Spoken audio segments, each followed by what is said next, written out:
Hello my dear student. आप सभी लोगों को मेरा प्यार भरा नमस्कार, सत श्री अकाल, आदाब। आप सभी कैसे हैं? उम्मीद करते हैं आप सभी लोग अच्छे होंगे। तो आज के क्लास में हम लोग जो बात करेंगे कि वैद्युत द्विध्रुव के कारण अक्षीय स्थिति में तो बात हम लोगों ने कर लिया था, लेकिन आज जो हमारा होगा निरक्षीय स्थिति में। निरक्षीय स्थिति में, या जिसको हम लोग बोलते हैं लंब समद्विभाजक या फिर अनुप्रस्थ स्थिति में वैद्युत क्षेत्र की तीव्रता। और साथ ही साथ आज हम लोग कई सारे सवाल भी देखेंगे जो वैद्युत क्षेत्र की तीव्रता पर आधारित होती है। तो इनको पढ़ने से पहले कुछ चीज़ें हम लोग पिछले क्लास में देख चुके थे और उसको जान लेते हैं, जिसका आज के टॉपिक में काफ़ी यूज होगा। ठीक है, तो मैं आपको बता दूं सबसे पहले वैद्युत क्षेत्र की तीव्रता। वैद्युत क्षेत्र की तीव्रता, इस चीज के बारे में हम लोगों ने जाना था पिछले क्लास वाले में। वैद्युत क्षेत्र की तीव्रता को ई से लिखते हैं और ये होता क्या है? ये कुछ बहुत बड़ी चीज नहीं, सिंपल सी चीज है। क्या है? यानी ये न्यूटन पर कूलाम, यानी पर कूलाम पर लगने वाला बल होता है। पर कूलाम पर लगने वाला बल को ही क्या बोलते हैं? वैद्युत क्षेत्र की तीव्रता, ई बोली जाती है। वैद्युत क्षेत्र की तीव्रता का मान जो होता है 1/4 पाई एप्सिलॉन नॉट के क्यू अपॉन आर स्क्वायर। मतलब अगर कोई क्यू आवेश है तो ये अपने से आर दूरी पर अगर कोई बिंदु है तो पर कूलाम पर कितना बल लगाएगा? कितना बल लगाएगा? ई बराबर 1/4 पाई एप्सिलॉन नॉट के क्यू अपॉन आर स्क्वायर। इसकी दिशा क्या होती है? अगर प्लस आवेश हुआ तो मान तो यही होगा, लेकिन दिशा क्या होगा? धनावेश से दूर। लेकिन अगर ये माइनस आवेश है तो इसी जगह पर मान तो यही होगा, इतना ही मान होगा, लेकिन दिशा जो होती है ऋणावेश की ओर। तो वैद्युत क्षेत्र की तीव्रता का मान ये होता है और उसकी दिशा क्या होती है? धनावेश से दूर, ऋणावेश की ओर। क्यों क्या है? आवेश है, आर क्या है? इस बिंदु से दूरी है। तो ये वैद्युत क्षेत्र की तीव्रता के बारे में हम लोगों ने जाना था। फिर से बता दो, वैद्युत क्षेत्र की तीव्रता होती क्या है? पर कूलाम पर लगने वाला बल को ही क्या बोलते हैं? वैद्युत क्षेत्र की तीव्रता, बल या वैद्युत बल। हम लोग जानते हैं कि अगर दो आवेश हैं, यानी दो आवेशों के बीच कौन सा बल? दो आवेश अगर हैं तो उनके बीच में आपका वैद्युत बल लगता है। मतलब अगर ये प्लस है, ये प्लस है, तो ये क्या करेगा? यानी ये इसको प्रतिकर्षित करेगा। लेकिन अगर ये प्लस है और ये क्या है? माइनस है, इसको क्या करेगा? आकर्षित करेगा। तो वैद्युत बल आपका आकर्षण भी हो सकता है और प्रतिकर्षण भी हो सकता है। तो ये वैद्युत क्षेत्र की तीव्रता के बारे में हम लोगों ने जाना था। और फिर मैं आपको बता दूं कि वैद्युत द्विध्रुव, वैद्युत द्विध्रुव के बारे में जान लेते हैं, जिसके बारे में हमें बात करना है।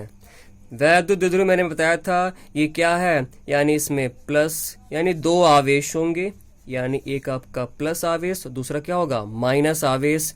यानी दो आवेश होंगे जिनका मान समान होता है, लेकिन प्रकृति क्या होती है? नेचर क्या होती है? अलग अलग। यानी एक प्लस होगा, दूसरा क्या होगा? माइनस होगा, जो अत्यंत ही अल्प दूरी पर एक दूसरे के बहुत ही समीप स्थित होते हैं। तो इसी सिस्टम को बोलते हैं वैद्युत द्विध्रुव। इनके बीच की जो दूरी होती है किससे लिखी जाती है? 2L से। किससे लिखी जाती है? 2L। तो वैद्युत द्विध्रुव, जिसको हम लोग इलेक्ट्रिक डाइपोल कहते हैं, वो क्या है?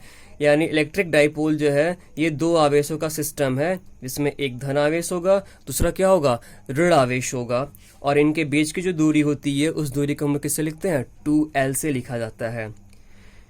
यहाँ पे आपका आ जाता है वैद्युत द्विध्रुव आघूर्ण। यानी इसका एक पैरामीटर मैंने आपको बताया था, वैद्युत द्विध्रुव आघूर्ण, जिसको हम लोग किससे लिखते हैं? P से। वैद्युत द्विध्रुव आघूर्ण, electric dipole moment, electric dipole moment. तो P बराबर क्या होता है? Q into 2L। यानी ये भी चीजें मैंने आपको पिछले क्लास में बताई थी, पूरा डिटेल में बताया है, आप पीछे वाले वीडियो को जरूर देख लेना। तो P बराबर Q इंटू 2L। बात करूं अगर इसके दिशा की बात करें, वैद्युत द्विध्रुव आघूर्ण जो होती है सदिश राशि होती है। दिशा की बात करें तो किधर होता है? यानी जो P होता है हमेशा माइनस से किधर होता है, प्लस की तरफ होता है। तो फिलहाल इस डायरेक्शन का बहुत ज़्यादा हमें यहाँ मतलब है नहीं। हमें जो मतलब है, हमें इनसे मतलब है, ये वाली वैल्यू से और ये दिशा से मतलब है, जिसका हम यूज करने वाले हैं। ठीक है, तो ये वैद्युत क्षेत्र की तीव्रता का मान, दिशा, वैद्युत द्विध्रुव क्या है, वैद्युत द्विध्रुव आघूर्ण की वैल्यू क्या होती है, P बराबर Q इंटू 2L। साथ ही साथ एक चीज की और जरूरत पड़ेगी, जो मैं बता दूं आपको, जो है क्या, इसको बोलते हैं सदिशों का वियोजन। क्या होता है, सदिशों का वियोजन। वियोजन यानी रिजोल्यूशन ऑफ वेक्टर।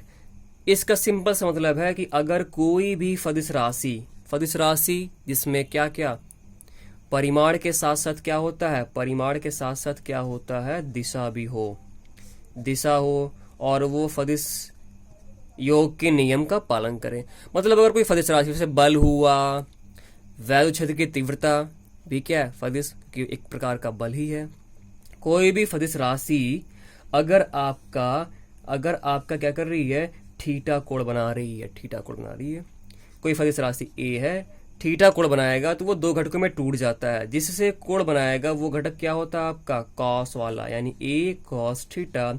और इसके जो लंबवत होता है वो वाला घटक कौन सा होगा, ए साइन थीटा। ठीक, अगर ये आपका ऐसा है कुछ इस प्रकार से, यानी अगर ये सदिश राशि ऐसे थीटा कोण बना रहा है, तो जिससे कोण बना रहा है इधर इस दिशा में क्या होगा, ए कॉस थीटा, और इसके लंबवत जो होगा वो क्या होगा, ए साइन थीटा। यानी कोई भी सदिश राशि अगर थीटा कोण पर झुकी होती है तो वो दो घटकों में टूट जाती है। एक आपका कॉस घटक और दूसरा क्या होता है, साइन। जिससे एंगल बनाएगा, कोण जिससे बनाएगा वो ध्यान रखिएगा, वो ए कॉस थीटा होगा, और उसके लंबवत क्या होगा, ए साइन थीटा होगा। कुछ और इस तरीके से ले लेते हैं, जैसे आप यहाँ देख सकते हैं कि अगर ऐसा है, यानी अगर कोई सदिश राशि है, चलिए वेक्टर बी ले लिया, सदिश राशि थीटा कोण बना रहा है, तो इस दिशा में क्या होगा, बी कॉस थीटा, और इसके लंबवत ये इस दिशा में, ये नहीं कि इसके लंबवत ये कर दे, नहीं, ये बी कॉस थीटा और ये वाला क्या हो जाएगा आपका, बी साइन थीटा। इसको बोलते हैं सदिशों का वियोजन, रिजोल्यूशन ऑफ वेक्टर, जो कि आपने क्लास फर्स्ट ईयर में चीजों को पढ़ा रहा होगा। बट हमें यहाँ सिंपल सी चीजें ध्यान रखनी है कि अगर कोई भी सदिश राशि थीटा कोण बनाती है तो दो घटकों में टूटती है, एक आपका कॉस वाला और दूसरा क्या होता है आपका साइन वाला, यानी एक आपका कॉस थीटा में और दूसरा क्या होगा आपका साइन थीटा। तो ये जो चीजें हैं जिसका हमें यूज करके आगे वाले टॉपिक को समझना है, बाकी आप बिल्कुल बड़े ही आसानी से चीज़ों को समझ पाएंगे। चीज़ें सीख रहे हैं आप, घबराने की ज़रूरत नहीं होती है। आपको कोई भी प्रॉब्लम, कहीं कोई भी समस्या, बेहिचक कमेंट में आप मुझे लिख सकते हैं, मैं आपको ज़रूर उसे क्लियर करूँगा। तो देखिए क्या है हमारा अगला टॉपिक कि वैद्युत द्विध्रुव के कारण अक्षीय नहीं होगा, क्या होगा, निरक्षीय स्थिति में, या जिसको हम लोग लंब समद्विभाजक या अनुप्रस्थ स्थिति यानी निरक्षीय स्थिति में वैद्युत द्विध्रुव के कारण वैद्युत क्षेत्र की तीव्रता का फॉर्मूला क्या होगा, मान क्या होगा, किन किन तरीके से ये निरक्षीय स्थिति कह दिया, लंब समद्विभाजक कह दिया, या अनुप्रस्थ स्थिति कह दिया, या इसी को अनएक्सियल पोजीशन, क्या अनएक्सियल पोजीशन, या आप इसको ट्रांसवर्स पोजीशन भी कह सकते हैं, ट्रांसवर्स पोजीशन, या इक्वेटोरियल पोजीशन, या इक्वेटोरियल प्लेन में आपको निकालना है। ये इंग्लिश इसका होता है, ठीक है। तो निरक्षीय स्थिति में, अब जैसे अक्षीय स्थिति तो हम लोगों ने पिछले क्लास में बात कर लिया था, जरा इसको समझ लेते हैं कि अक्षीय निरक्षीय का मतलब क्या है। वैद्युत द्विध्रुव मैंने बताया आपको, इसमें दो आवेश होते हैं जिनका मान क्या होता है, बराबर होता है, लेकिन प्रकृति क्या होती है, अलग अलग होती है। एक प्लस क्यू होगा, दूसरा क्या होगा, माइनस क्यू होगा। इनके बीच की जो दूरी होती है उस दूरी को हम कैसे लिखते हैं, 2l से, ठीक है। इनके बीच की जो दूरी होती है 2l से। तो अगर जिस बिंदु पर वैद्युत क्षेत्र की तीव्रता निकालनी है, जिस बिंदु पर वैद्युत क्षेत्र की तीव्रता निकालनी है वो बिंदु क्या हो, इनको मिलाने वाली रेखा पर ही कहीं हो, जो इनको मिलाने वाली रेखा पर, चाहे इधर हो या फिर इधर हो, तो इसको हम लोग क्या बोलते हैं, इसको हम लोग बोलते हैं अक्षीय स्थिति। क्या बोलते हैं, अक्षीय स्थिति। लेकिन अगर वो बिंदु क्या हो, इनके लंब समद्विभाजक पर हो, इनके लंब समद्विभाजक पर हो, जैसा कि मैं ये जो बनाया हूं आपको, ठीक है, लंब समद्विभाजक यानी जो लंब भी होगा और इनको बराबर भागों में बांटे भी, यानी वो बिंदु यहाँ कहीं अगर होता है तो उसको क्या बोलते हैं, उसको बोलते हैं निरक्षीय स्थिति। क्या बोलते हैं, निरक्षीय स्थिति। ठीक है, तो मतलब आपसे कह देगा कि वैद्युत द्विध्रुव मतलब एक प्लस, दूसरा क्या होगा, माइनस होगा। तो वैद्युत द्विध्रुव के कारण निरक्षीय स्थिति में किसी बिंदु पर वैद्युत क्षेत्र की तीव्रता का व्यंजक प्राप्त कीजिए। तो चलिए अब हम लोग आते हैं डेरिवेशन पे, बात करते हैं डेरिवेशन के बारे में। तो यहाँ सभी लोग ध्यान देंगे जरा, आप लोगों से विनम्र अनुरोध है कि अपने दिमाग को यहाँ फोकस करें। तो साहब लोग देखिएगा कि यहाँ पे वैद्युत द्विध्रुव एक आपका जो हो गया ये माइनस क्यू चार्ज, चलो बना लिया मैंने, ठीक है, और ये आपका जो हो गया प्लस क्यू चार्ज हो गया, और इनके बीच की जो डिस्टेंस है, दूरी जो है, ये इसका क्या हो गया, मैंने इसका मान लिया सेंटर हो गया, सेंटर ओ हो गया, और ये जो टोटल दूरी होती है 2l, तो यहाँ से यहाँ तक की जो दूरी होगी ये l होगी, और ये भी क्या होगा आपका l होगा।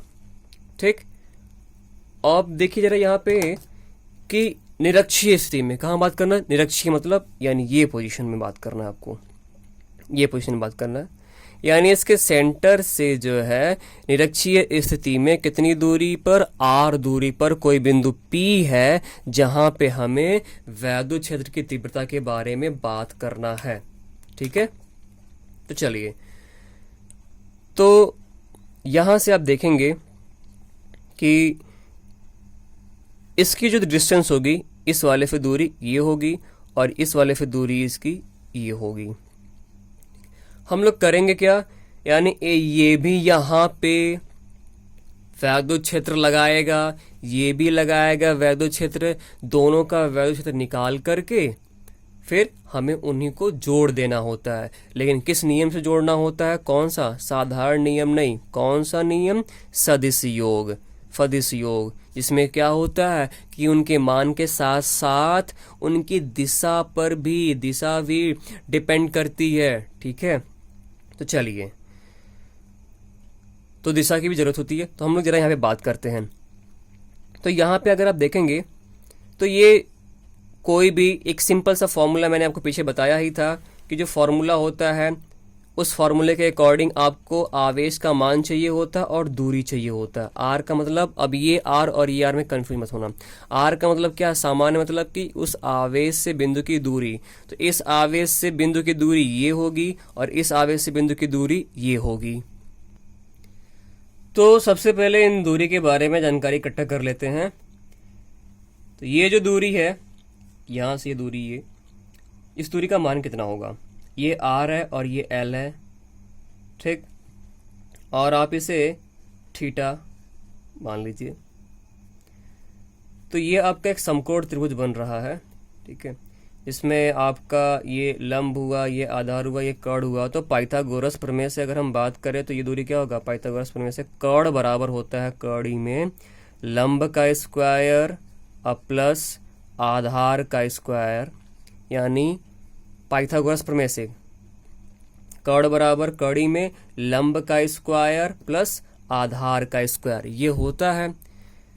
ऐसे यहाँ पे भी निकालेंगे तो इसकी भी वैल्यू वही आएगी, सेम चीजें होंगी। जो जैसे देखिए एल है, आर है, यहाँ भी निकालेंगे तो वही मान आएगा कड़ी में R square plus L square. But figure में हमें कुछ और भी दिखाने हैं, इसलिए थोड़ा सा जगह ये हम बचा के रखते हैं। ठीक है, तो यानी इसके लिए भी दूरी वही होगा, इसके लिए दूरी ये होगा। तो अगर हम ये इसके लिए बात करें प्लस आवेश, ये जो प्लस आवेश है इसके लिए बात करते हैं। चलिए हम प्लस वाले को इधर ले लेते हैं, थोड़ा सा फिगर आपका उल्टा बन, और ये माइनस इधर लेते हैं, माइनस ये वाला इधर लेते हैं। इससे कोई फर्क नहीं पड़ने वाला, ठीक है। बट फिगर आपका अभी जैसे इधर उल्टा बनता, यही फिगर आपका इधर बनेगा, इसमें कोई समस्या नहीं। आप कोई भी चाहे किधर भी प्लस लें किधर भी माइनस लें, कोई समस्या नहीं होती, सेम चीज़ है। बस फिगर आपका ये इधर ना बन के इधर बनेगा।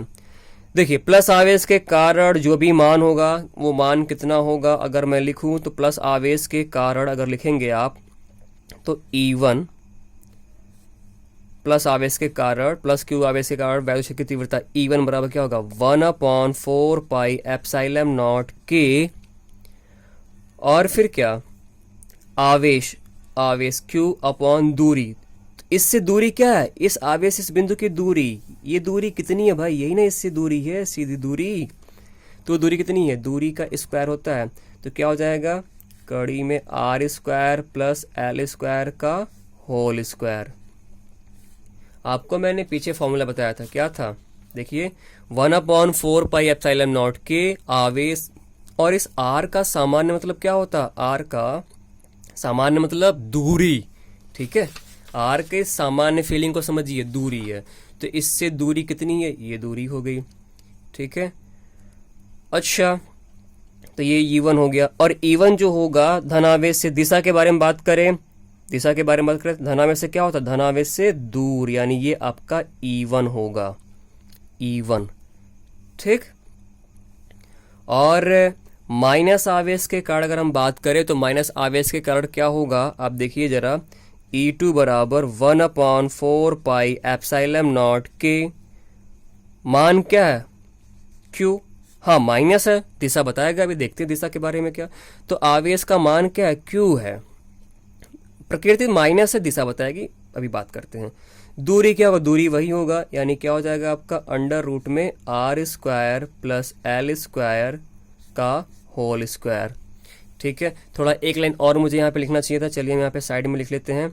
साइड में क्या हो जाएगा 1/4πε0K Q upon R² plus L², ये हो जाएगा। ऐसे यहाँ पे E2 की value 1/4πε0K Q upon R² plus L², ये हो जाएगा आपका। समझ रहे हैं, नहीं दिख रहा है, चलिए दिख रहा होगा आप, ठीक है, दिख रहा होगा। तो ये E1 हो गया, E2 हो गया। E1 की दिशा दिखा दिया था, E2 की दिशा की बात करते हैं, E2 की दिशा के बारे में बात करते हैं। तो ये आपका जो है माइनस, तो माइनस आवेश से दूर नहीं होता है, माइनस आवेश से अगर मैं बात करूँ तो माइनस आवेश से दूर नहीं होता, बल्कि माइनस आवेश की ओर होता है, माइनस आवेश की ओर। तो यानी ये जो आपका E2 होगा, क्या होगा E2। अब जरा यहाँ पे ध्यान देंगे आप, क्या है कि ये जो आपका थीटा है, अगर हम यहाँ से ये कोई ऐसी रेखा खींच दें, तो अगर ये थीटा है तो ये कोण भी क्या होगा, ये कोण भी क्या होगा, थीटा होगा। कैसे, अगर दो समांतर रेखाओं को कोई रेखा ऐसे काटे, ठीक है, तो जितना कोण ये होता है उतना ही कोण ये, जिसको हम लोग बोलते हैं संगत कोण। क्या बोलते हैं, संगत कोण, ठीक है। तो ये अगर थीटा है तो ये भी थीटा होगा। अब वही नियम लगेगा कि E1 जो है, E1 थीटा कोण बना रहा है। E1 क्या है आपका भाई, देखिए सर, E1 जो है थीटा कोण बना रहा है। तो अभी मैंने आपको पीछे बताया था कि कोई भी सदिश राशि अगर थीटा कोण बनाएगी तो वह दो घटकों में क्या करेगी, टूट जाएगी, दो घटकों में टूटेगी। तो एक E1 जो हो गया, तो अब ये टूटेगा तो जो जिससे कोण बनाता है वो घटक आपका होगा E1 cos थीटा, और इसके जो लंबवत होगा ये वाला घटक जो होगा वो क्या होगा आपका, अभी E1 के बारे में बात करी जा रही है, तो ये होगा आपका E1 sin theta, E1 cos theta और ये E1 sin थीटा। अब ऐसे ही हम बात कर लेते हैं किसके बारे में, E2 के बारे में। किसके बारे में बात कर लेते हैं, E2। ये थीटा है तो ये भी क्या होगा, थीटा ही होगा भाई, थीटा ही होगा। कोई इसमें, क्योंकि ये इनको इस कोण को बराबर भागों में बांटेगा, तो ये थीटा तो ये भी क्या होगा, थीटा होगा। बराबर होंगे तो यानी 30 ये तो 30 ये भी होगा।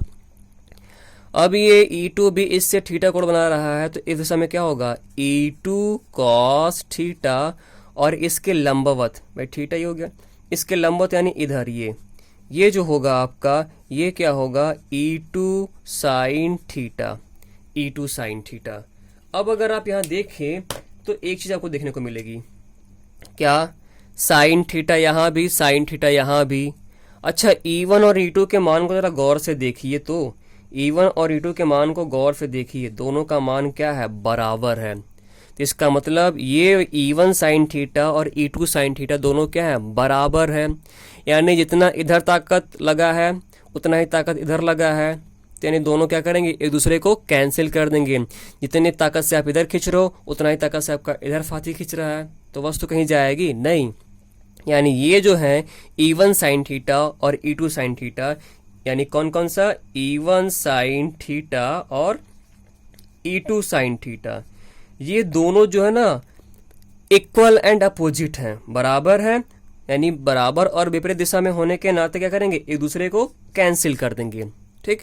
लेकिन E1 cos थीटा और E2 cos थीटा, ये जो मान होगा ये कैंसिल नहीं होगा, यानी ये भी इधर है और E1 cos थीटा और E2 cos थीटा भी इधर ही है। तो इस नाते ये जितना आप इधर खींच रहे हो आपका साथी भी उतना ही से खींच रहा है, तो अब बल क्या हो जाएगा, दोनों बल मिलकर के ज्यादा बल हो जाएगा। तो यानी ये तो कहानी इनका खत्म हो गया। E1 साइन थीटा और E2 साइन थीटा दोनों एक दूसरे को कैंसिल कर देंगे।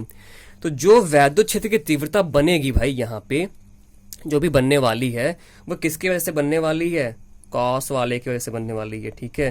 तो यानी जो परिणामी क्षेत्र आएगा, रिजल्टेंट आएगा, परिणामी वैद्युत क्षेत्र की तीव्रता जो आएगी, वैद्युत क्षेत्र की तीव्रता, उसका मान क्या होगा, E बराबर होगा E1 cos theta plus E2 cos theta, क्योंकि ये वैल्यू बचेंगे, इन्हीं की वजह से मान आएगा।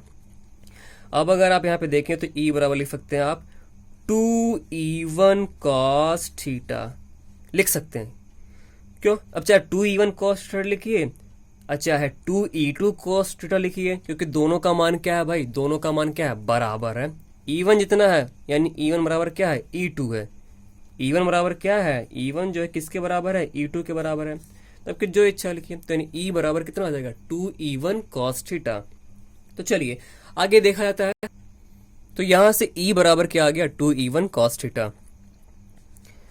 तो मान रखते हैं E1 की वैल्यू कितनी है, E1 की वैल्यू जो है 1/4 पाई एप्सिलॉन नॉट के Q upon R square plus L square, ठीक। और cos थीटा की वैल्यू निकाल लेते हैं, cos थीटा फिगर से निकाल लेते हैं। फिगर को जरा आप यहाँ पे ध्यान से देखेंगे तो cos थीटा की वैल्यू क्या निकल के आने वाली है, जरा यहाँ पे देखिए, ये एक समकोण त्रिभुज है, ठीक। जरा मैं इसको अलग से बना दूं, यानी एक समकोण त्रिभुज अगर आप देखेंगे तो ये जो है आपका, चलिए, यानी ये L है और ये क्या है आपका R था, और ये कोण क्या था आपका, थीटा था। आपको थोड़ा सा फिगर उल्टा लग रहा होगा, चलिए मैं यहीं पे निकाल के दिखा देता हूँ, ठीक है। यानी यहाँ से आप देखेंगे कि चीज़ें क्या है, ये आपका थीटा, ये आपका R और ये आपका L। तो बताइए cos थीटा बराबर क्या होता है, और ये इसकी वैल्यू क्या है, इसकी वैल्यू क्या है, R square plus L square, ये है। तो यहां से चित्र से क्या cos हो रहा, क्या होता है, आधार बटे कर्ण। आधार ये हुआ, देखिए कोण के सामने लंब होता है, कोण के सामने वाला लंब होता है, बड़ी भुजा कर्ण होती है, और जो बचा वो क्या हो गया, आधार हो गया। कर्ण तो फिक्स है भाई, कर्ण जो है बड़ी भुजा, हाँ लंब और आधार ये चेंज कर सकते हैं, किसके अनुसार, कोण के अनुसार। तो cos थीटा बराबर आधार बटा कर्ण, तो आधार आपका ये L हुआ, कर्ण आपका ये हुआ। तो यहाँ से इस अनुसार क्या लिख सकते हैं आप, अगर मैं लिखूं तो cos थीटा बराबर, चलिए अभी मैं एक लाइन और लिख लेता हूँ, cos थीटा, ठीक है। यानी E बराबर हो जाएगा 1/4 पाई एप्सिलॉन नॉट के Q upon R square plus L square, और cos थीटा बराबर आधार बटा कर्ण, आधार बटा कर्ण, आधार होगा L और कर्ण जो होगा अंडर रूट में R square plus L square, ये होगा आपका, ठीक है। चलिए आगे बात करते हैं, समझ में तो आ रही है, कहीं किसी को तकलीफ तो नहीं, तकलीफ होगी तो आप मुझे बता दीजिएगा। 2QL बटा 4πε0 k। अब जरा यहाँ पे देख लेते हैं, ये आर स्क्वायर अब प्लस एल स्क्वायर, इसको ऐसे लिख दिया और इसको लिख सकते हैं R square plus L square पे कड़ी का मतलब होता है 1/2, 1/2, 1/2 होता है, ठीक है। तो ई बराबर हो जाएगा आपका, देखिए, यानी 1/4πε0 k 2QL अपॉन, देखिए आधार अगर समान होता है, एक मैथ का सिंपल सा नियम होता है कि अगर a पे घाते m अब गुणे a पे घाते n, आधार अगर बराबर है, अगर इनका गुणा करना है, आधार बराबर है और इनका गुणा करना, तो सिंपल सा नियम होता है कि जो भी आधार पे जो घात है वो घात को आप सीधे जोड़ दीजिए, यानी a पे घाते m प्लस n।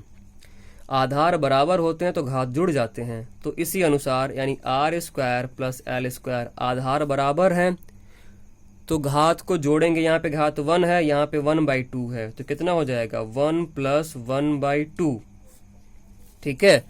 तो यहाँ से आपकी चीजें क्या आ जाएंगी, ई बराबर 1/4πε0 k और ये 2QL, या अगर मैं कहूँ Q इंटू 2L, आपने कुछ पढ़ा है भाई, आपने कुछ पढ़ा, Q इंटू 2L कुछ तो होता है, यानी P, बताइए सर क्या होता है, P होता है, ठीक है, P, ठीक। तो अब जरा यहाँ पे आप ध्यान देंगे चीजें क्या है, तो यहां से हम लिख सकते हैं 2QL की जगह P upon R square plus L square पे 2 1 कम 2 और प्लस 1, तो कितना हो जाएगा 3/2। तो ये आपका फॉर्मूला आ गया। इसी को थोड़ा और सिंप्लीफाई करते हैं, चूंकि ये जो डिस्टेंस होती है यानी एल, जो आपका आवेशों के बीच की जो दूरी होती है एल, यानी एल की मैं बात करूं अगर, तो एल जो होता है वो आर के तुलना में काफी छोटा होता है, L is less than R, ठीक है। तो जब छोटी राशि होती है तो उसके अगर आप घात करते हो ना, पावर करते हो, जैसे देखिए 0.003 अगर है, आप इसका स्क्वायर करेंगे तो क्या हो जाएगा 0.00009, और भी छोटा हो जाएगा, क्यूब करेंगे और भी छोटा हो जाएगा। तो इसलिए अगर छोटी वैल्यू होती है तो उसके हायर पावर को, उच्च घात को आप छोड़ सकते हो, नगण्य मान सकते हो, ठीक है। तो यानी एल आर की तुलना में आर बड़ी होगी। अब बड़ी वैल्यू होगी तो बड़ा करने पे कैसे, अभी जैसे अगर ये रहता 3, तो 3 का स्क्वायर कितना बनता 9, तब ये बड़ा होता, ये छोटा, लेकिन यहाँ पे देखिए ये बड़ा है और ये क्या है आपका, ये छोटा है। तो एल जो है आर की तुलना में काफी छोटा होता है, तो इसका स्क्वायर ये तो बढ़ जाएगा और ये तो और भी छोटा हो जाएगा, एल स्क्वायर और भी छोटा बन जाएगा, इसलिए छोड़ दीजिए, इसको छोड़ दीजिए, नगण्य मान लीजिए, यानी ई बराबर, यानी जो एल स्क्वायर है, एल स्क्वायर को नेग्लेक्ट करने पर, यानी कि नगण्य मानने पर एल स्क्वायर को, एल को नहीं एल स्क्वायर को, तो 1/4πε0 k, और क्या आ जाएगा आपका यहां से अगर आप देखेंगे तो P अपॉन